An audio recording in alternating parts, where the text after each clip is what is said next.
El objetivo del estudio es tratar de saber qué proporción de profesionales se habían infectado y posteriormente tratar de saber si esas personas que se habían infectado habían desarrollado algún tipo de respuesta protectora ante futuras infecciones. Más del 95% de los profesionales tienen algún tipo de inmunidad frente al virus. No sabemos si estos profesionales van a estar protegidos pues, hasta que tengan contacto de nuevo con el virus. Pero mientras eso, lo que sí podemos predecir, entre comillas, es que algún tipo de inmunidad tienen, están más protegidos que la primera vez que tuvieron contacto con el virus. El equipo de Mijail Netea ha publicado unos trabajos con BCG, que es la actual vacuna de la tuberculosis, que tiene 100 años de historia, y esta BCG, vacunando a personas mayores de 65 años, ha conseguido ver que protege contra infecciones respiratorias generales, que pueden ser víricas o bacterianas, y es muy importante demostrar, todavía no está demostrado, que puede proteger contra COVID. Esas pequeñas subidas de R por encima del 1 se convierten en muchos casos. Y esos muchos casos, de ellos un porcentaje relativamente alto, se convierten en hospitalizaciones. Y esas hospitalizaciones, un porcentaje relativamente alto, acaba en hospitalizaciones en las unidades de cuidados intensivos.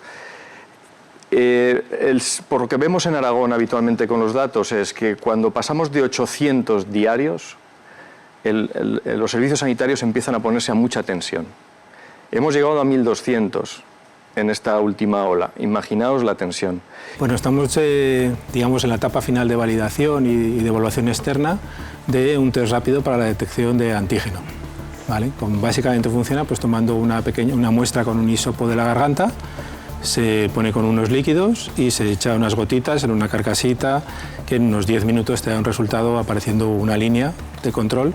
De esta manera tan sencilla me estáis haciendo un test de anticuerpos. Exacto. ¿Y cómo habéis conseguido llegar a este punto? Gracias a las personas de I+D, que son las que lo han desarrollado, y bueno, con mucho trabajo, mucho esfuerzo, porque bueno, pues el mercado, el conseguir los materiales ha sido realmente complicado. ¿Sí? ¿Por qué? Momento.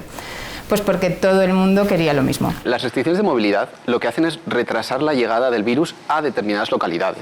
Entonces, si tú restringes, nosotros en concreto lo que mirábamos era qué pasa si quitas trenes, si quitas autobuses, si quitas tráfico por carretera, y lo que ves es que la enfermedad llega más tarde. Pero el problema está en que con que te llegue una persona a una localidad ya te puede generar un brote, ya te puede generar una pandemia, digamos.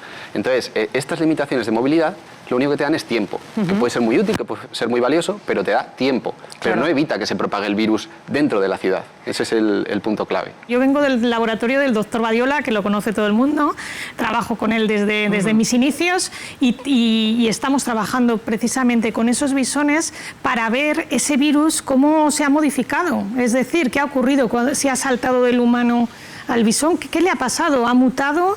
¿En qué sentido ha mutado? Si ese se ha transmitido a otros bisones, eso nos da mucha información sobre la enfermedad y en eso estamos. Y es tan fácil como abrir las ventanas. Es decir, si se abren suficientemente, se desplaza y se diluyen suficientemente o baja suficientemente la cantidad de aerosoles que podrían ser nocivos. Entonces, la herramienta fundamental imprescindible es el analizador de CO2. Lo que queremos es aire limpio, que lo puede suministrar el aire de la calle, o lo podría suministrar un equipo que fuese capaz de ir recirculando y eliminando los aerosoles del ambiente. Y esos son los filtros, lo que se llaman los filtros EPA, que es un filtro que tiene la eficiencia suficiente para esos aerosoles tan pequeños a retenerlos con una buena eficiencia.